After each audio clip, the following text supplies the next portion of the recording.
What's up, everybody? Welcome back to my channel. My name is the Godly Princess and I am born again. I want to welcome all of you into this episode, this session that we are going to have. And in this episode we are going to talk about how I control my spending.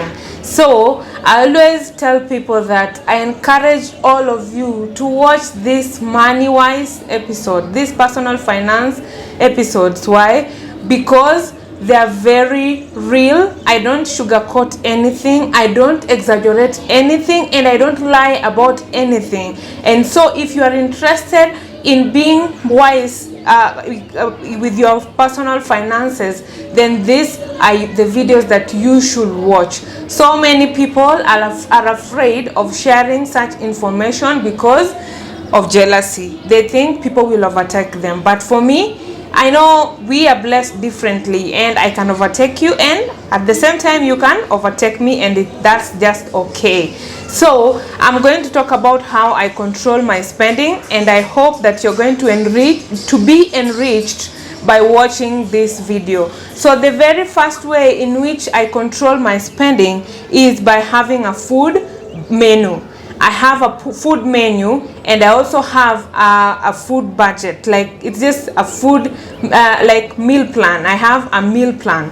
So this meal plan is for the whole week, the whole month, and I also have a meal plan for eating out. So this is how I've organized my meal plan, that there's something that we eat on Monday, on Tuesday we have like a timetable. So when I go shopping for all the foodstuffs over the weekend, I buy only the things that we need for the week. And I've also defined that for me, as a female owner of this house, I have a budget for eating out, which is twice in a month. So it can be the first week of the month and the last week of the month, or it can just be a day that we find ourselves outside. I also have a budget for that. That helps us, number one, to control our budget, because we don't have to spend on every kind of food. Number two, you don't have to eat all the junk foods that just because you want. You are controlled by a budget. And so as much as you ate pizza yesterday and today you feel like eating chicken and chips, you can't do that because the budget does not allow you. So that helps in the end by controlling how much you spend your money. So the first way in which I control my spending is by having a meal plan. I have a meal plan for eating in the house, and I also have a meal plan for eating outside. A strict budget that we stick to as the members of this house, and so it really helps in saving money at the end of the day. The second way in which I control my spending is by having a defined fashion style. So for me, I have come to realize what makes me look good. The clothes that when I wear I feel good about myself and I look good, and the clothes that fit my body well. And so I don't just buy anything. I only buy the clothes that fit me well and the clothes that make me feel good about myself.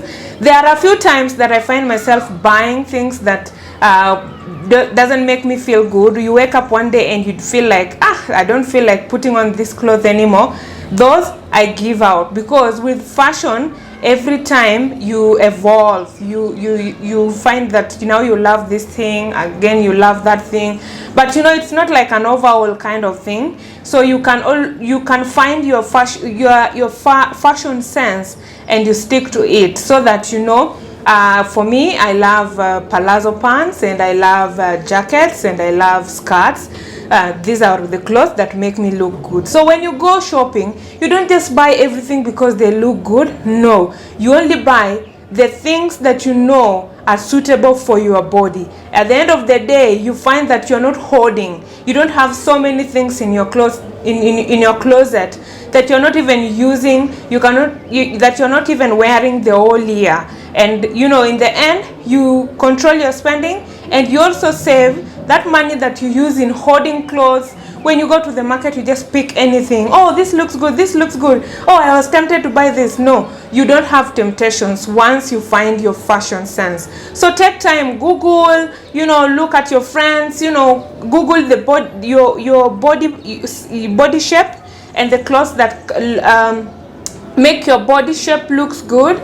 Nowadays there are people on the social media who are into fashion, and they dress well and they post. You can just create your fashion based on someone on the social media, and before you know it, you will find what makes you look good. And then when you stick to it, when you find your fashion sense, it helps your spending and your budget in a long way, in a big time. Now you are able to cut on the amount of money that you spend on clothes. So take time to find your fashion sense, and before you know it, you shall have cut on what you spend on clothes. Number 3, the third way in which I control my spending is by walking to work. So I live like 10 kilometers to where I work, and so in the morning I decide to walk to work just with my headphone and my bag, my rucksack at my back. It carries my work clothes, and so I walk to work in the morning.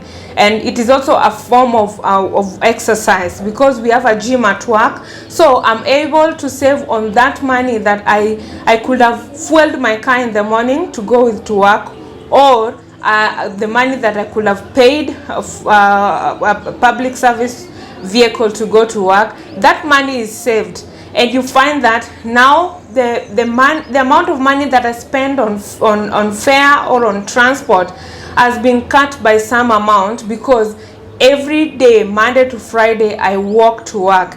And you know what? The results is also in the body. I have become fit. I'm able to do every duty that I have at work. In the house, I'm so flexible. Even with my own body, my mind is fresh, because every day when I'm walking to work, I'm listening to some worship, and it's a form of meditation. You understand? So at the end of, so many advantages are packaged in the walking to work, but the end result is that I have cut on the spending on transport, because now I spend way less than I used to spend when I was using a personal vehicle or paying matatu in the morning and in the evening. All right, so you can look for a way of moving closer to where you work, living closer to where you work, and then you just walk. If you don't have a gym at work, there's no problem. You can decide to just walk slowly so that you don't sweat, or you can decide you'll walk in the evening. Yeah, because in the evening you'll bathe at home. So you walk in the evening, you save on the evening transport or the evening fare. And before you know it, that money that you are using for transport in the evening when going back home, that money, you will feel that now you have extra amount of money in what you're left with in your cash at hand. You will find that you have saved like 2,000 shillings, like 3,000 shillings, and that 3,000 shillings can be put into something else. You'll find that maybe you are not able to eat out, but because now you're walking home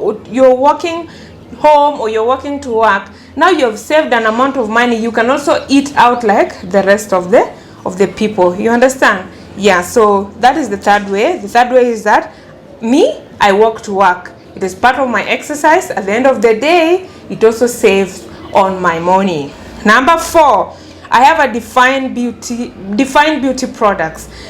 I have number 1, I advise everybody to seek dermatological help. Stop seeking help from the social media and from Google.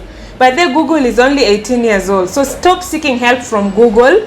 I want you all to save some money and visit a dermatologist in case you're having issues with your skin. Once you find permanent help for that skin that is troubling you, then now you can stick to a certain beauty product that you're using. Once you find the beauty products that works for you, stop experimenting with every beauty product that is advertised. Have you ever wondered why all the people that advertise these beauty products, they use people who have perfect skin? And those perfect skin they have makeup, by the way. You know, someone may be advertising Nivea and this person has makeup on their face, perfect face beat, and then you go buying that Nivea cream or moisturizer or toner just because the lady, you want to be like the lady who is advertising that product. You are lying to yourself, because you can't be like that person who has makeup on their face. You can only be you. So find beauty products that work for you. Intentionally work towards finding beauty products that work for your face.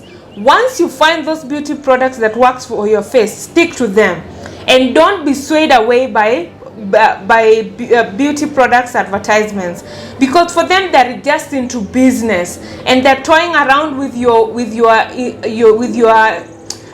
weakness of, you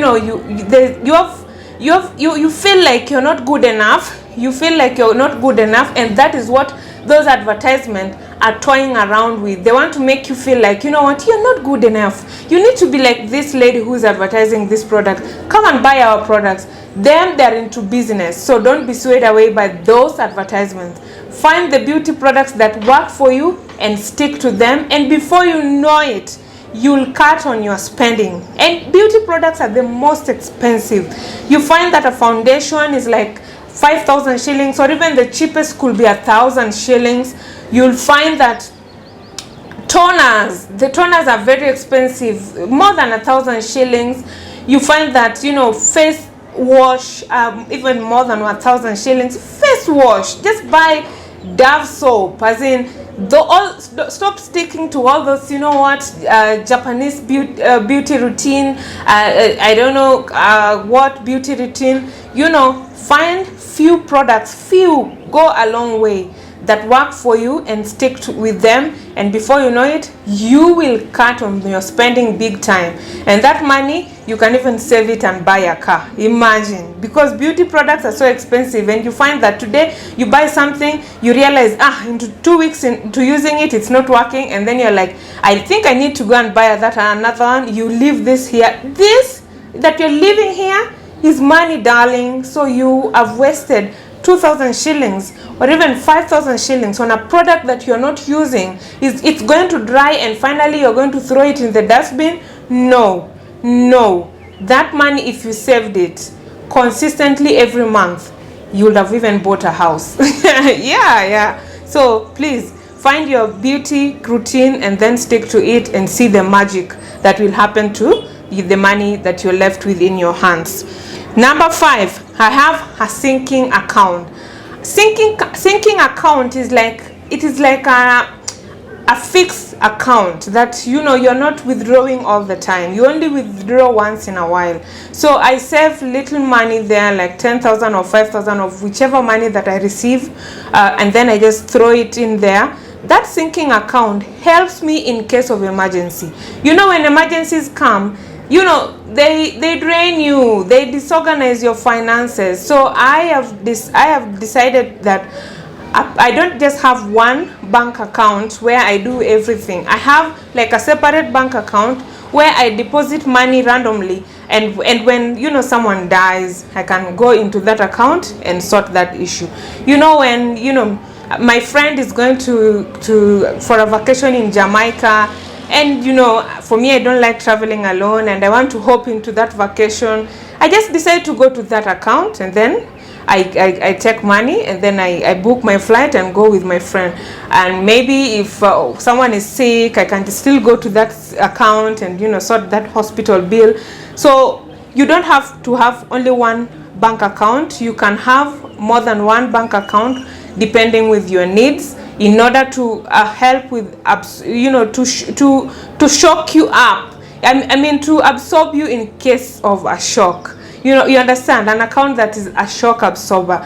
When things come randomly that are supposed to shake your finances and get you to a point where you want to call your friends and ask them, help with your with 500 shillings, I have an emergency, blah blah blah. You don't have to get there. So you only need to go into your sinking account, get that money and sort that issue without interfering with your daily routine or your daily finances.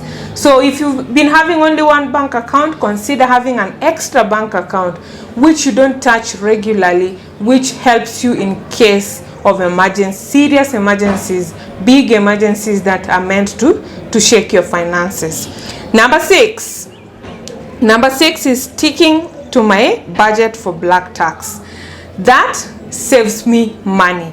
So black tax, right? We Africans understand this black tax thing, that once God has blessed you and you're working and you're stable and independent, then you need to take care of your friends, you need to take care of your relatives, your family, and what have you. So family, when they call, they want help, they know they can get it from you. So I have a budget for that too. So I just keep money and the only way in which it helps me in saving in my spending is that I have a strict budget for black tax. So like I have 10,000 shillings that I just keep. So I'm waiting for that auntie to tell me, oh, nyef. Then I tell her, okay, I'll send you 2,000. Then I wait for that uncle to tell me, oh, my daughter, blah, blah, blah, blah, blah, all that noise. Then I'm like, okay, uncle, I'm sending you 2,000 shillings. Then grandma also call, fertilizer, blah, blah, blah, we are planting, or in the village, blah, blah, blah, nah.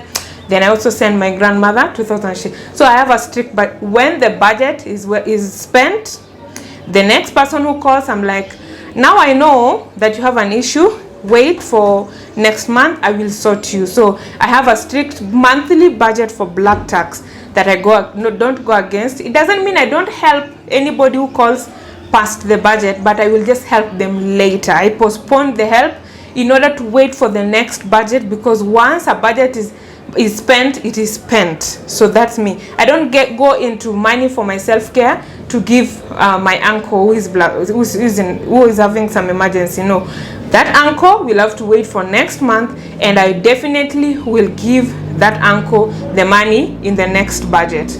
Yeah, so that's how I operate, and it really helps my budget. They know I help, but at times I delay, at times I'm on time. But what they don't know is that I have a strict budget. Once it is much spent, it is much spent, and you have to wait a bit. All right?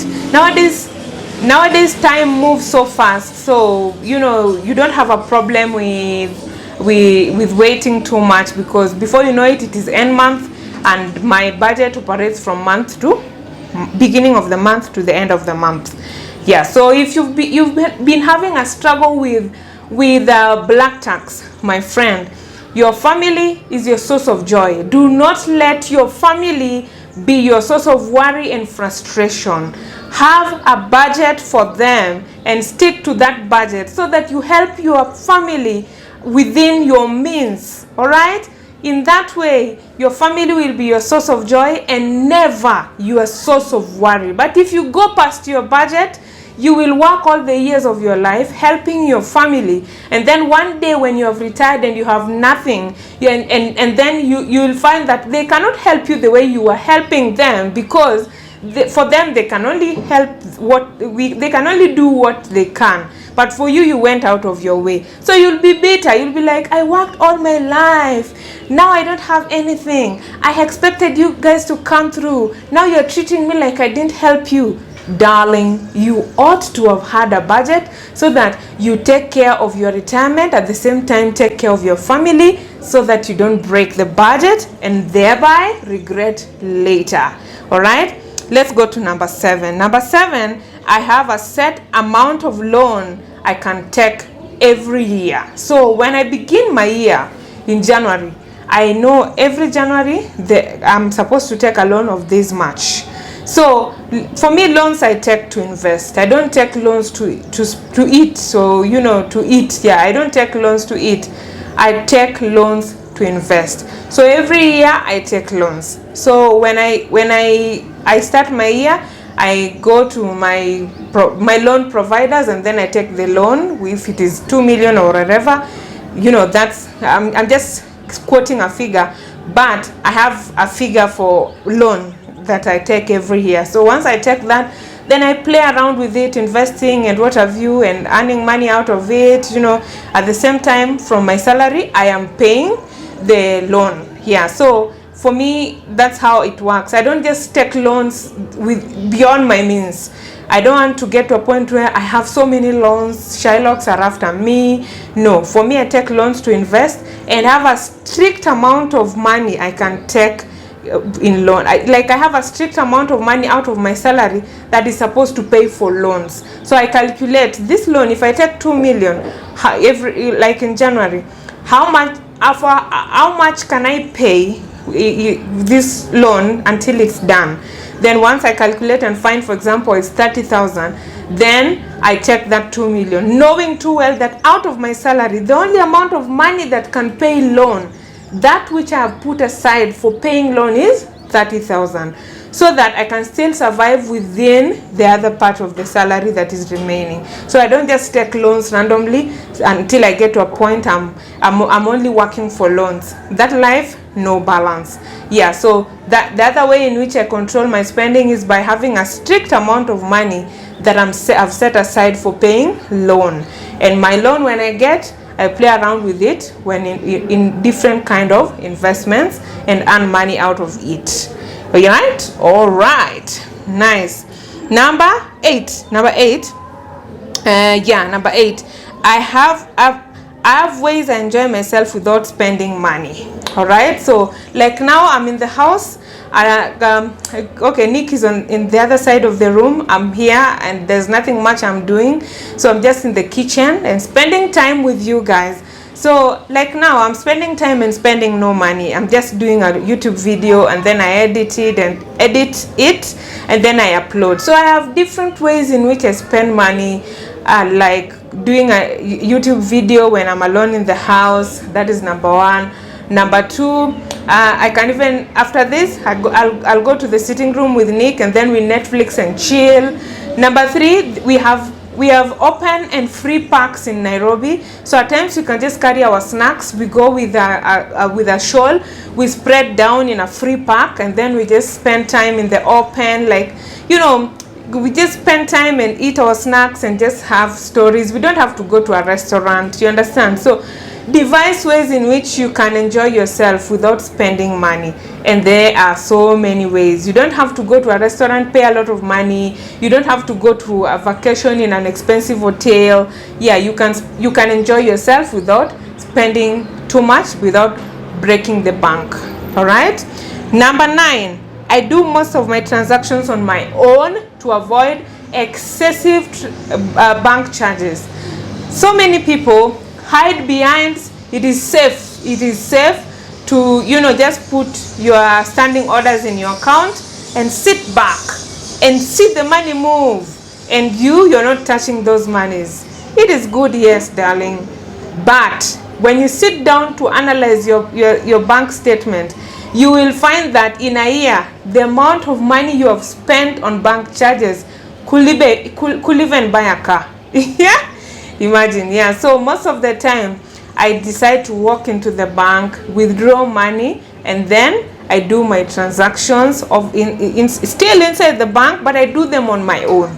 Yeah, so I don't do lots of standing orders unless that institution that I'm dealing with, you know, they prefer to put a debit order in your account. Yeah, if that's a way, that's okay. But if I can still go to the bank and deposit money to the account, personally, for me, I'm available for my money. I'm very available for my money. So every month I walk into the bank, withdraw money, and then do all my transactions over the counter like the olden days, the way our parents used to do. And then I walk out of the bank, and then I go back home, knowing too well that the part that was supposed to be played by the bank charges has been played by me, because I have the strength and I can create the time, because that money that should be spent on bank charges my friend, I can use it to buy extra fruits for my family.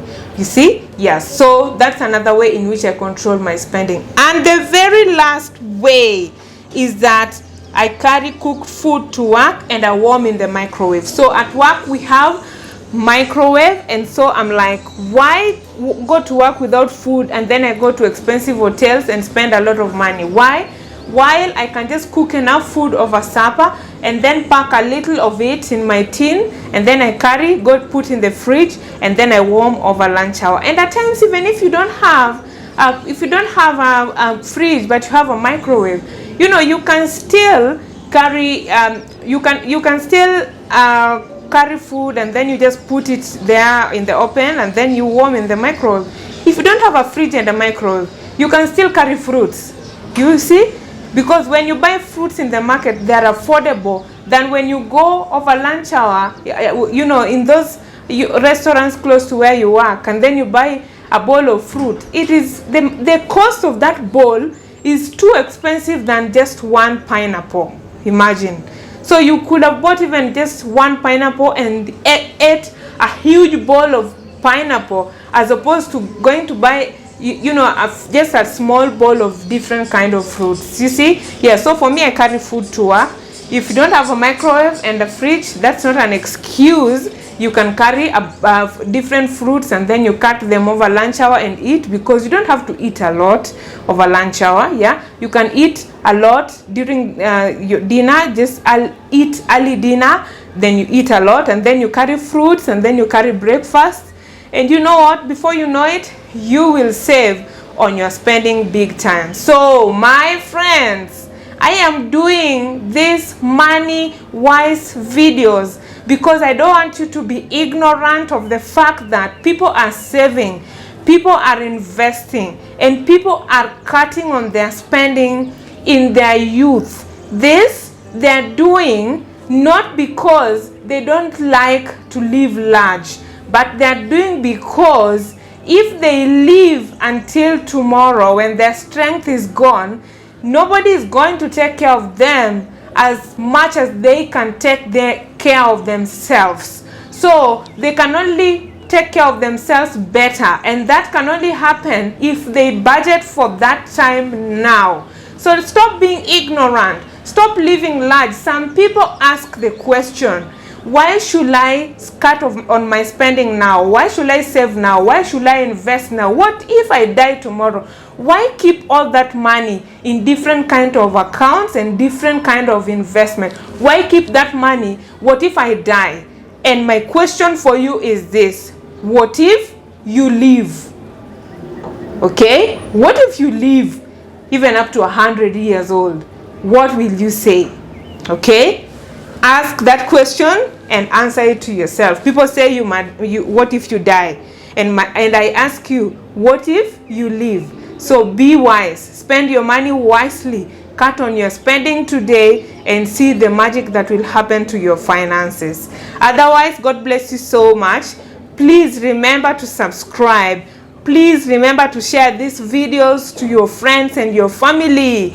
You know, one time I sat my mom down and I was just telling her, you know what, this is how I save, this is how I invest. And I came to realize that my mom did not know even the things that I was doing. And she started doing the same things that I was doing. Like after 20 plus years, it is me who had to come all this way to come and enlighten my mom what to do with her finances. So don't sit on this information. Share this information to as many people as you can, and you may not know who you will be of help to. Otherwise, God bless you, and I hope to see you again next week. Have a good day. Have a good time. Bye.